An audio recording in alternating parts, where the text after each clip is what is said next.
The last message my mother sent me. I didn't reply to it. Not because it wasn't important, but because I thought I had time. It was short, simple. Call me when you're free. That was it. No pressure. No urgency. Just a mother waiting. I saw it while I was in a meeting. Then another meeting. Then dinner with people who talked about growth, success, expansion. By the time I remembered, it felt too late to call just for that. So I told myself I'd do it the next day. Then the next. Then I stopped thinking about it altogether. Life moved on. Or at least, mine did. 11 years later, I stood in front of her and realized something I wasn't ready to face. That message wasn't just a message. It was a moment. A small window where she was reaching out, trying to stay connected to me, before the silence started winning. And I missed it. Not once, but over and over again. People think relationships break because of big moments, big fights, big mistakes. But that's not true. They break because of the small moments you ignore, until they stop coming. So before I tell you what happened when I finally went back home, let me ask you something. When was the last time someone important in your life said, "Call me when you're free," and you didn't? Because sometimes that small delay becomes a distance you can't undo. Before that message, before I started missing calls, before later became my favorite excuse, there was a time when my mother didn't have to ask me to call her. I just did. Not out of obligation, out of habit, out of closeness. Back then, our days were somehow connected, even when we were apart. If something happened to me, she knew. If something felt off with her, I sensed it. We didn't need to explain much. That's what being close does. It removes the need for effort. Or at least, it makes effort feel natural. The night before I left home, she didn't sleep. I know that because I didn't either. I walked into the kitchen around 2 a.m.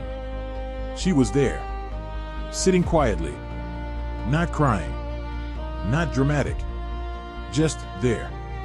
"You should sleep," I said. "So should you," she replied. We both smiled. Neither of us moved. After a while, she said, "When you get there, don't try to act strong all the time." I frowned a little.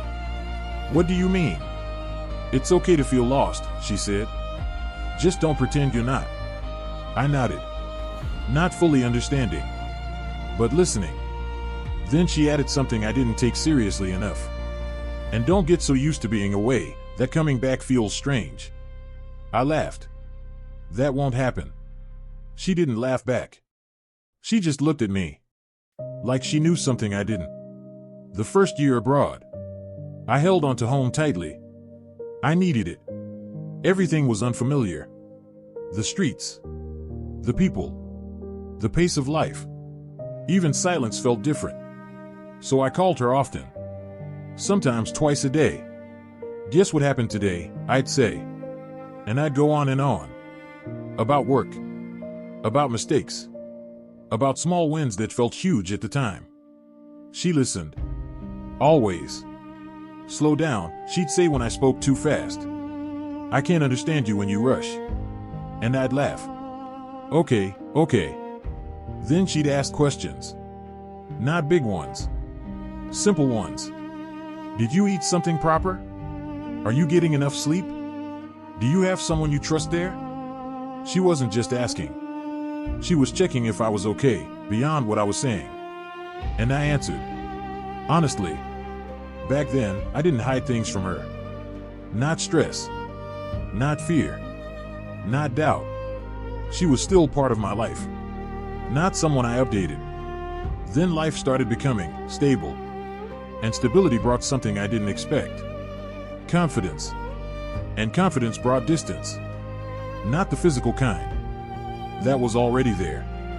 I mean the emotional kind. The kind where you start thinking, "I've got this. I don't need to talk about everything anymore. I'm fine." At first, it felt like growth. Like I was becoming independent. Stronger. Less reliant. But something subtle changed. I stopped calling when I felt overwhelmed. I started calling only when things were good. When I had something to show. Something to report. Guess what? I said one day. I closed a big deal. She sounded happy. I'm proud of you. Yeah, I said, smiling. It's been a good week. Are you tired? She asked. A little.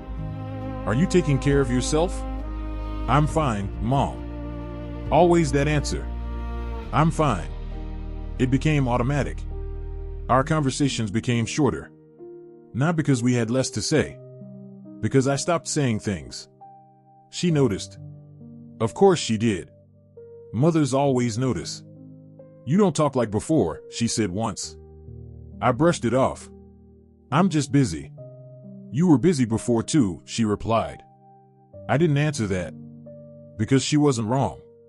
Another time, she called me. I saw it. Let it ring. Texted instead. In a meeting. I'll call you later. She replied. Okay. Just that.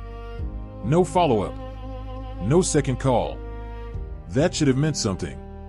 But to me, it meant convenience. I could respond when it suited me. And she would understand. She always did. I started sending more money. It felt like progress. Like I was finally giving back. Use it for anything you need, I told her. I don't need much, she said. Still, just take it. She didn't argue. But she didn't sound excited either. That confused me. I thought I was doing something right. Something meaningful. But I didn't realize something important. Money can support someone's life. But it can't sit with them. It can't listen. It can't replace presence. One evening, during a call, she asked me something unexpected. Do you still feel like this is home? I paused. Of course, I said. But the answer didn't come as quickly as it should have. She noticed. You hesitated, she said. No, I didn't. You did. I sighed. It's just different now. How? She asked. I didn't have a clear answer. It just is. She went quiet. Then said softly, different is okay, as long as it doesn't become distant. I nodded. But she couldn't see that. And I didn't say anything else. Looking back now, that was one of the moments that mattered. Not big enough to remember at the time, but big enough to change something. Because after that, she stopped asking certain questions. Stopped digging deeper. Stopped trying to understand what I wasn't saying. She adjusted. Again. To a version of me that shared less. Called less. Felt further. And then one day, her messages changed. They became shorter. Simpler. Less personal. No more how are you really? No more tell me everything. Just hope you're okay. Eat well. Take care. And then call me when you're free. I saw it. I remember exactly where I was. What I was doing. Who I was with. And I remember thinking, I'll respond later. Because nothing seemed urgent. Nothing seemed broken. Nothing seemed like it was about to disappear. That's the thing about slow distance. It doesn't announce itself. It doesn't warn you. It just grows. In the space between now and later. And if you're not careful, that space becomes a gap you can't close anymore. Have you ever replaced deep conversations with quick updates and thought it was enough? The first real tension between us didn't come from a big fight. It came from a simple question. One I didn't expect. One I wasn't ready for. Are you still coming home this year? She asked it casually, like it was just part of the conversation. I didn't even look up from my laptop. I'll see, I said. When? She asked. I don't know yet. Things are busy. You said that last year. I sighed. Yeah, but this time it's different. How? I paused. Because I didn't have a real answer. It just is, I said. That answer didn't land well. You always say that, she replied. Her tone wasn't loud. but it was firm. Different from before. I'm working, Mom, I said. I'm not sitting around doing nothing. I didn't say you were. Then what are you saying? Silence. Then. I'm saying I miss you. That should have softened me. It didn't. Because I was already defensive. I'm doing this for us, I said. There it was. The line I always used. The one that made everything sound justified. I didn't ask you to do all this for me, she replied. That caught me off guard. What do you mean? I mean, I didn't ask for this life you're building. I leaned back. Frustrated now. So you don't want me to succeed? That's not what I said. Then what are you saying? Her voice dropped. I'm saying, I don't want to feel like I lost you while you were trying to win. That hit. Hard. But instead of hearing it, I reacted. You're being unfair, I said. Unfair, she repeated. Yes. You know how hard this is. And you know how hard this is for me, she replied. That was the first time. We were on opposite sides of something. Not just distance. Perspective. I call you, I said. I send money. I check on you. I know, she said. But you're not here. I can't be there all the time. I'm not asking for all the time. Then what are you asking for? She paused. And when she spoke, her voice was softer than before. Something real. I didn't understand. I'm here, aren't I? No, she said quietly. You're not. That sentence stayed in the air. Heavy. Uncomfortable. True. But I wasn't ready to accept it. I think you're overthinking this, I said. I think you're avoiding it, she replied. That stung. Because part of me knew. She was right. But I wasn't ready to admit that. Not when everything in my life felt like it was finally working. Look, I said, trying to end it. I'll come soon. Let's not turn this into something big. She didn't argue. Didn't push. Didn't raise her voice. She just said, okay. But that okay was different. It wasn't agreement. It was withdrawal. After that call, something changed. This time, I noticed it. Because it was clear. She stopped asking when I was coming home. Stopped bringing it up. Stopped expecting. And that silence? It wasn't peaceful. It was final. I told myself it was better this way. Less pressure. Less guilt. More focus. But deep down, something didn't sit right. Because when someone stops asking for you, it doesn't mean they don't care. It means they're learning how to live without you. And I didn't realize it then. But that was the moment. I started losing her for real. Was she right to confront him, or should she have been more understanding? When ambition clashes with family, who should adjust, and why? The message came at a strange time. Not late at night. Not early morning. Just in the middle of an ordinary day. I need to see you. That was it. No explanation. No extra words. Just something simple that didn't feel simple at all. I read it once. Then again. And somehow, I already knew this wasn't just a message. It was a line. And I was standing on the wrong side of it. I called her. She picked up quickly. Hi, I said. Hi. Her voice was quiet. Not weak. Not broken. Just distant. What's going on? I asked. Nothing, she replied. But this time, nothing didn't mean I'm fine. It meant, I don't know how to explain it anymore. You said you need to see me. Yes. Pause. Then come. Simple. Direct. No space to misunderstand. My chest tightened. Because I could feel it. This wasn't a casual request. This was something else. Something final. I can't just leave everything right now, I said. I'm not asking you to leave forever. I know, but it's not that easy. It is for me, she said. That landed harder than it should have. Silence. Then she added, softer this time. I just want to see my son. That sentence. It didn't sound dramatic. It didn't demand anything. But it carried something heavier than anything she had ever said before. Because it wasn't about time. It was about losing it.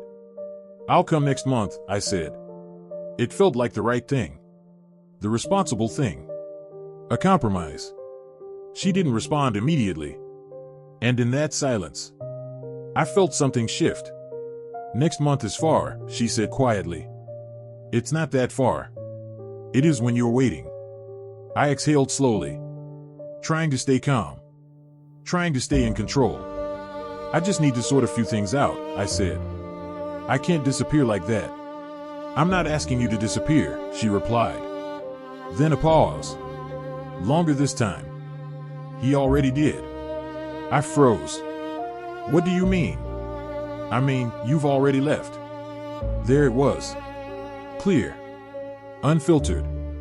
No softness left to hide behind. That's not true, I said quickly. I call you. I check on you. You manage me, she said. Her voice didn't rise. But it cut deeper than shouting ever could. You schedule me between your life. That's not fair. No, she replied. It's honest. My frustration started building. Because now it felt like everything I had done was being dismissed. I'm doing this for us, I said. There it was again. The line I always used. The one that made everything sound justified. I didn't ask you to, she said. That stopped me. Completely. I didn't ask you to leave and build a life so far away that I feel like a stranger in yours. Silence. Heavy. Unavoidable. I'm trying, I said. No, she replied. You're trying to succeed. That hit. Because it was true. But it wasn't the whole truth. And I didn't know how to explain that. I send money, I said. I make sure you're okay. I don't need money, she said. Her voice cracked this time. Just slightly.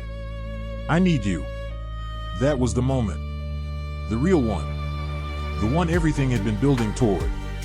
I'm tired, she continued. I don't feel like myself anymore. My grip tightened around the phone. Because something in her voice didn't sound like a complaint. It sounded like a warning. I think you're overthinking this, I said.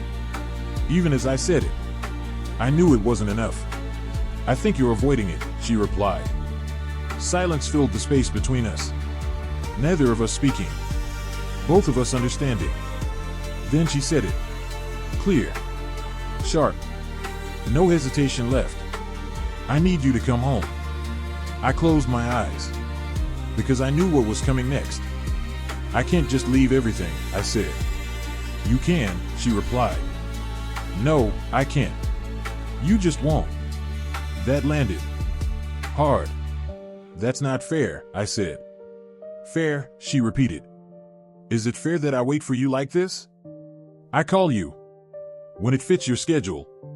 I ran my hand over my face. Trying to stay calm. Trying not to lose control. I have responsibilities here. And I don't, she replied. Then the question I wasn't ready for. What if I'm not here by the time you're ready? I didn't answer. I couldn't. So I avoided it. Completely. I'll come soon, I said. I promise. Fake resolution. Again. No, she said. Firm. Final. No more soon. Silence. Then. You either come now. A pause. Heavy. Or stop telling me you will. That was the ultimatum. Clear. Unavoidable. No middle ground left. My chest tightened. Because in that moment, I felt it. The collision. Everything I had built. Against everything I was about to lose. I need time, I said.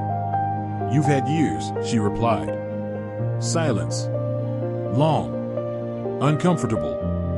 Final. I'll come next month, I said again. Softer this time. Like it might sound more real.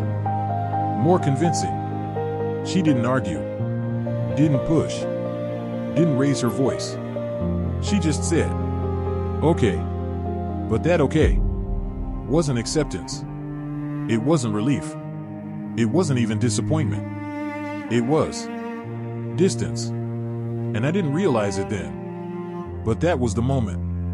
She stopped waiting for me. If someone you love gives you an ultimatum like this, is it love or pressure?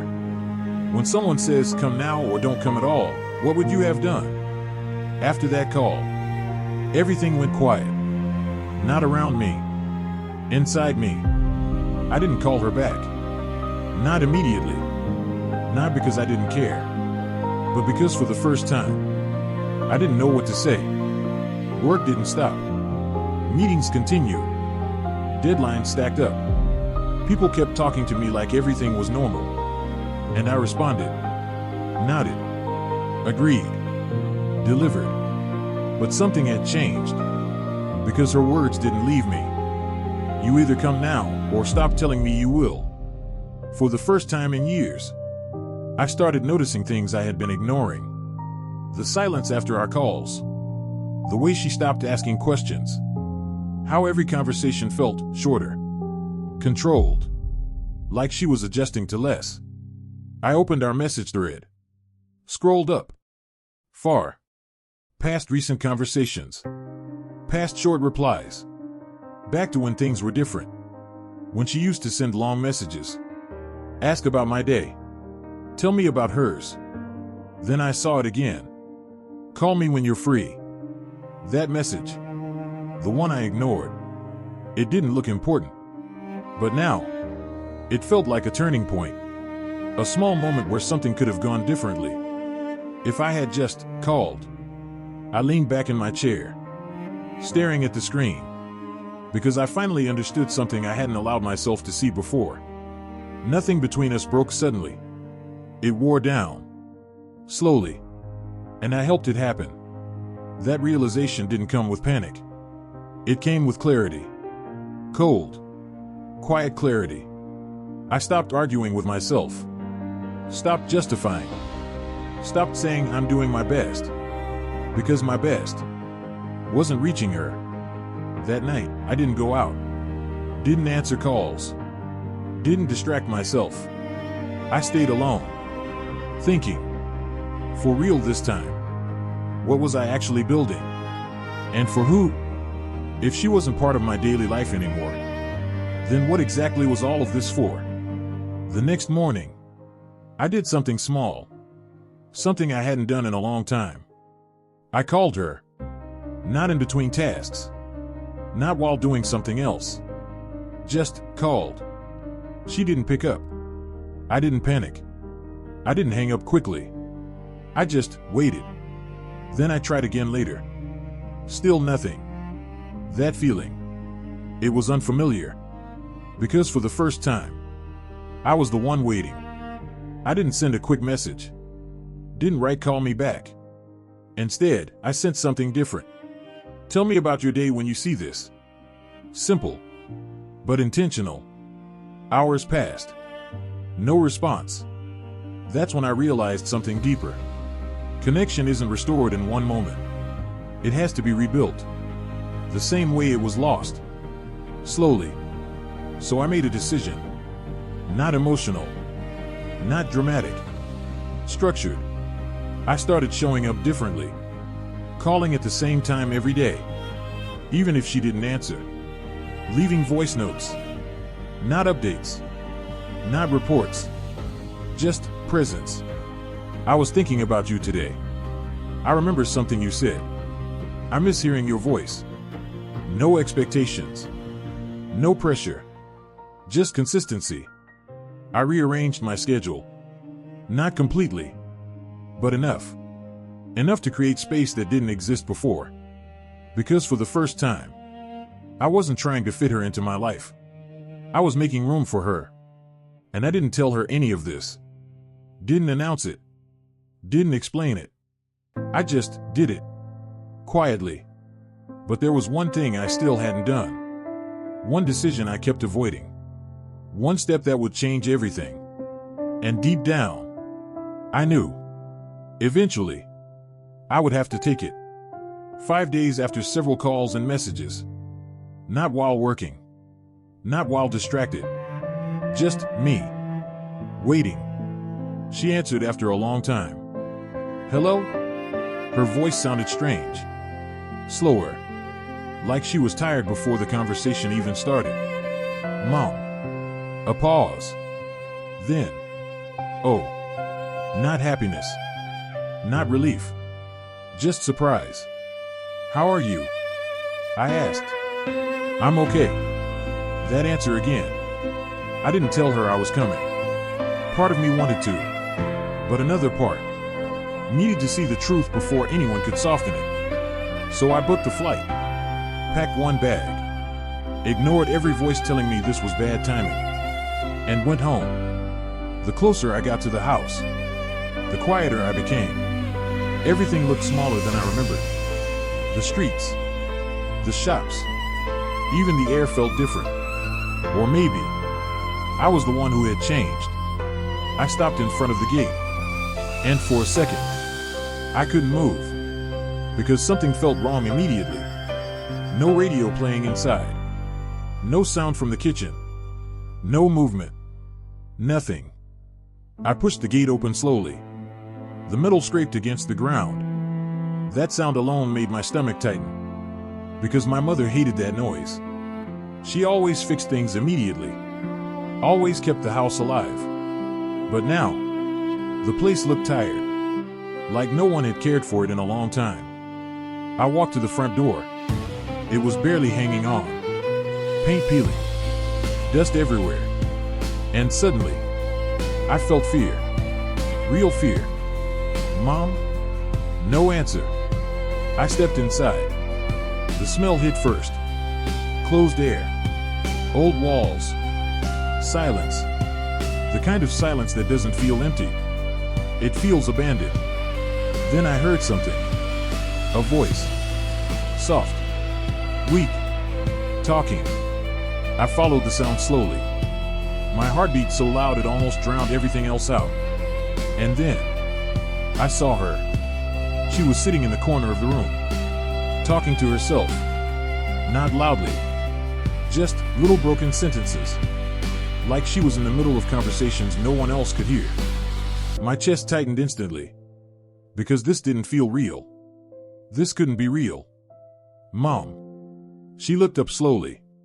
Her eyes moved toward me. But there was no recognition in them.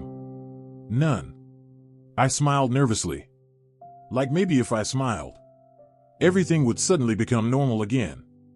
It's me. Nothing. She stared for a few seconds. Then looked away. Like I was just another person passing through. That moment, something inside me collapsed. Not dramatically.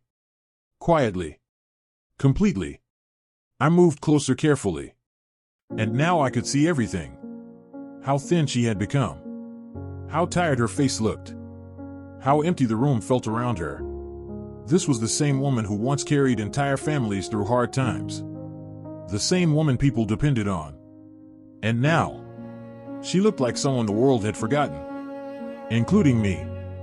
I knelt in front of her. My throat burning. Mom, it's me. Still nothing. Then softly. Almost like a child asking a question.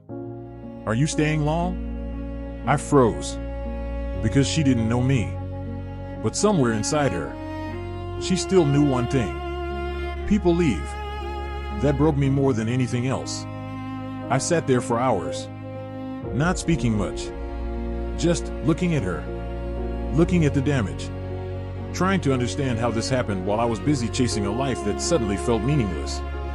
Then I noticed something beside her chair. A pile of old papers. Bills. Missed appointments. Medication she clearly hadn't been taking properly. And underneath all of it, printed photos. Of me. Some were old. Some were recent. Pictures from my social media. Pictures she must have printed herself. I picked one up.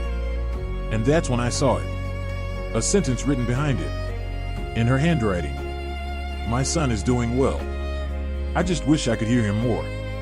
I couldn't breathe for a second, because suddenly, everything became painfully clear. She hadn't needed my money. She needed my presence. And by the time I understood that, she had already started disappearing. That was the moment success stopped feeling important. Not because success was bad, but because I finally understood the cost of reaching it alone. Was this justice or love finally waking up, or regret arriving too late? I didn't leave immediately after that. For the first time in years, I stopped rushing. Stopped looking at my phone every 5 minutes. Stopped treating every email like an emergency. Because sitting in that house, watching my mother struggle to remember things she once knew effortlessly, changed something in me. Deeply. The first few days were painful. Not dramatic. Just painful in quiet ways. Sometimes she recognized me immediately. Sometimes she looked at me like she was trying to place a familiar face from long ago. And every time that happened, I felt it in my chest. Like guilt had weight. But then, small things started happening. Little moments. One morning, I was making tea in the kitchen when she walked in slowly and said, "You still use too much sugar." I froze. Then laughed. Because that was her. That was the woman I remembered. Sharp. Observant. Warm. For a few seconds, it felt normal again. Those moments became everything to me. Not because they fixed the damage, but because they reminded me she was still there. Still reachable. So I stayed longer than planned.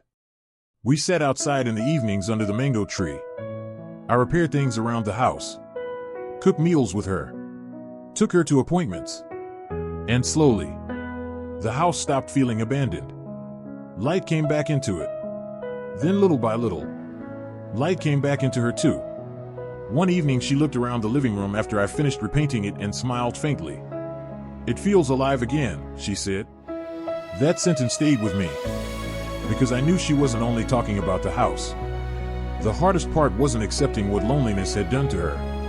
It was accepting how easy it had been for me not to notice.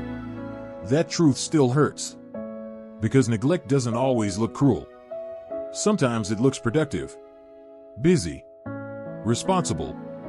For a long time, I thought sending money meant I was showing love. Now I understand something different. People don't only need support. They need presence. Real presence. Consistent presence. Before I left again, I sat with her outside one night. No phones. No distractions. Just us. The air was cool. The neighborhood quiet. Then she asked softly, "Are you going back?" I looked at her carefully before answering. "Yes," I said honestly. She nodded slowly. And this time, I didn't see disappointment in her face. Because something had changed between us. Not perfectly, but genuinely. "I was angry with you," she admitted after a while. "I know. But I was more hurt than angry. That hit me harder than anything else. I thought I was doing the right thing," I said quietly. "You were trying," she replied. Then she looked at me. But trying from far away still feels far away. We sat in silence after that. Not uncomfortable silence. The kind that comes when people finally stop pretending. When I went back abroad, I didn't return to the same life. From the outside, things looked similar. Same work. Same city. Same responsibilities. But internally, everything had changed. I stopped treating my mother like someone I would make time for later. She became part of my daily life again. Not occasionally. Consistently. We spoke every evening. Not rushed conversations. Real ones. Sometimes short. Sometimes long. But intentional. I visited more often too. Even when it was inconvenient. Even when work became demanding. Because I finally understood something simple. If something matters, you don't only fit it into your schedule. You protect space for it. And slowly, she became stronger again. Not completely the way she used to be, but better. More present. More engaged. She started gardening again. Started cooking occasionally. Started laughing more. Real laughter. The kind I hadn't heard in years. One day during a video call, she looked at me and said, "You look healthier." I laughed. "You too." And for the first time in a long time, neither of us was pretending. I still believe in ambition. I still believe in building a good life. But now I understand something I wish I knew years earlier. Success means very little if the people you love feel forgotten while you're achieving it. You don't have to choose between dreams and relationships. But you do have to stay emotionally present.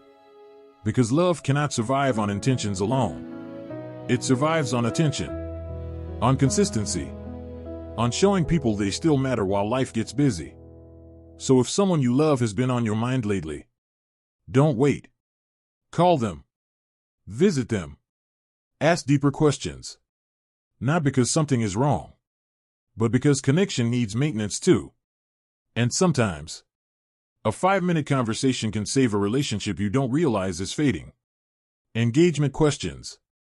Do you think long-distance relationships with family can truly stay healthy without consistent effort? Have you ever realized someone needed your presence more than your support? Can ambition and deep family connection realistically coexist? What's one relationship in your life you want to protect better after hearing this story? And honestly, who should you probably call today? If this story touched you in some way, share your thoughts below. I read far more comments than people realize. And if you want more stories that feel honest, human, and real, subscribe and stay connected for the next one.